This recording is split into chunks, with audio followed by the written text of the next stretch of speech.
குலதெய்வம் வீட்டிற்கு வருவது எப்படி தெரியும் என்று தெரியுமா?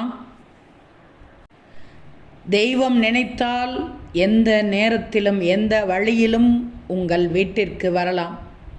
ஆனால் பொதுவாக பிரம்ம முகூர்த்தம் அதிகாலை தெய்வங்கள் பூலோகத்திற்கு வருவதாக நம்பப்படுகிறது.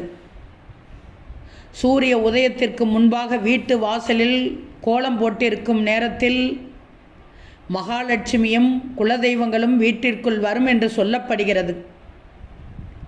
இரவு நேரத்தில் தூங்கும்போது கூட தெய்வங்கள் வீட்டிற்குள் வருவதாக நம்பப்படுகிறது. அதனால் வாசலுக்கு நேராக படுக்கக்கூடாது.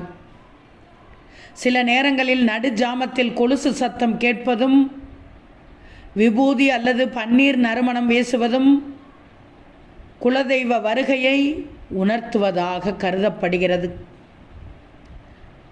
குலதெய்வம் உங்கள் வீட்டிற்கு வருவது இப்படித்தான். இதை தெரிந்து கொண்டால் குலதெய்வம் உங்கள் வீட்டிற்கு வந்ததாக எண்ணி மகிழ்ச்சி அடைங்கள்.